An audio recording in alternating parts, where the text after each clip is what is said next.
here at the NRA National Firearms Museum with Phil Schreier, Senior Curator for the museum. And Phil, we are in the brand new Petersen Gallery. So much excitement, so much buzz about this place. It's just incredible. Phil, I seldom run out of words. I'm speechless about the amazing amount of firearms in here. So we're going to do some curators' corners and talk about some of the firearms from here.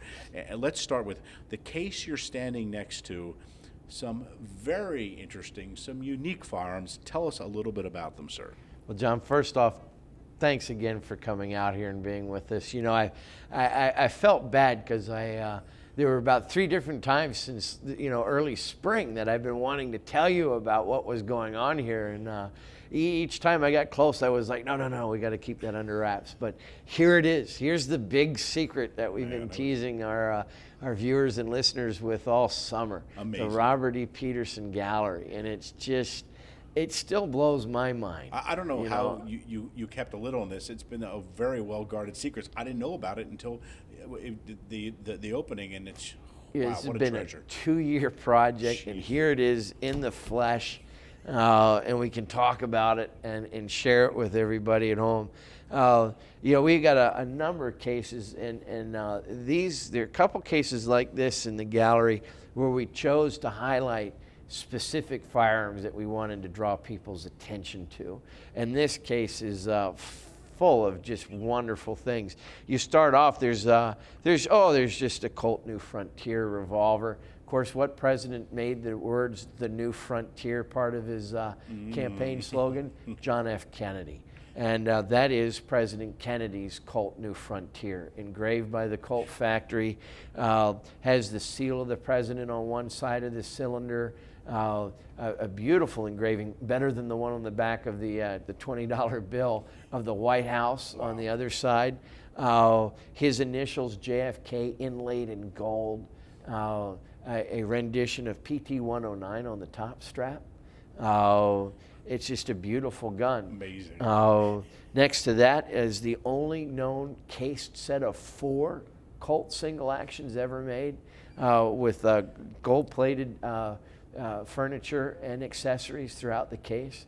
But John, this is what everybody wants to see. Everybody's been talking about You know, this. you could take a Purdy or Holland and Holland or Goering's Merkel and put it in most people's hands. Oh, this gun's worth $500,000, and they're like, oh, where's the vampire gun? And here's the vampire gun. With True Blood and Twilight and all these vampires are amongst us. Vampires are in. We never knew it. They were there all the time. And this is the gun that you need. You need this gun because this will dispatch the undead. And it's perfectly crafted to suit all the nuances of vampire hunting. First off, the gun is unique to Colt Detective Specials. It's the only Colt Detective Special that's entirely silver plated. And by that I mean down the muzzle, the barrel, the inside of the chambers of the cylinder, silver plating throughout. Wow. It's got full coverage Francolini engraving on this gun. In fact, if you're familiar with the Colt logo of the Rampant Colt, he's doing a little dance on his hind legs in this traditional Colt logo. Yes. Here he's doing that dance on top of an open coffin, which is pretty spectacular. There is a crucifix engraved across the muzzle of the gun so that you can hold the vampire, with the crucifix. That kind of stuns them, or what they call glamours them, before you pull the trigger. And of course, when you do pull the trigger, out of the muzzle will come a sterling silver bullet designed specifically for that vampire. In fact, you see them laid out here in this uniquely coffin-cased set in the form of a crucifix, of course.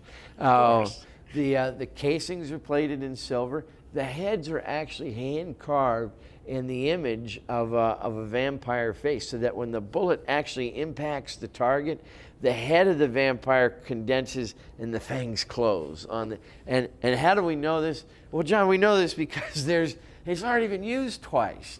If you look on the grip of the gun, there's 2 little sterling silver bats that have been used to signify, you know, that they've dispatched 2 of them already in these beautiful ebony grips. And the actual projectiles that were taken from the vampire corpses were retained. You could see the rifling on them and how the head, you know, shrinks down.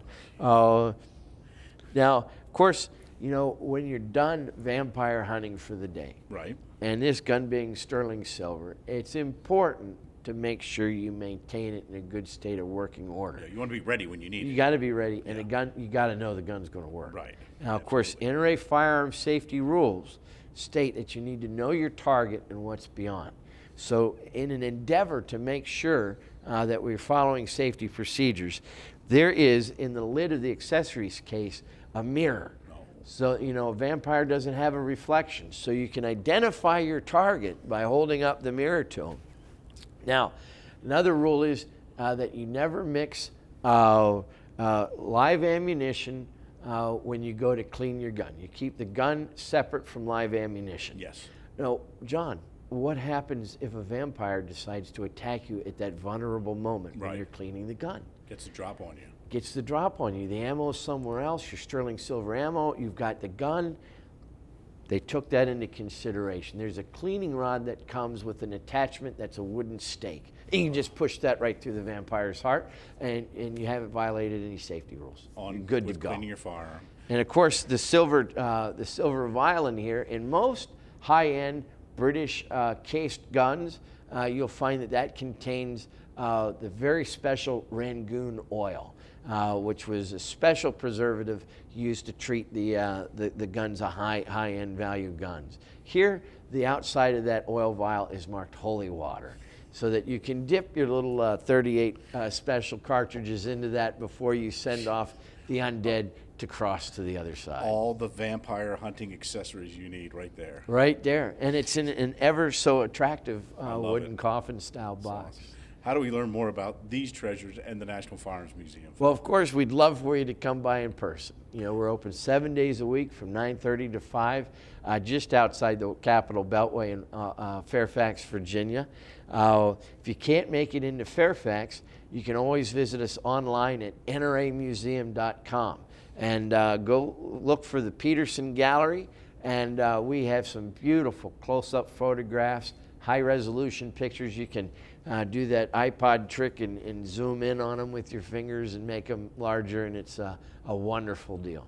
Phil Schreier, thanks for being with us on the Curator's Corner. Thank you.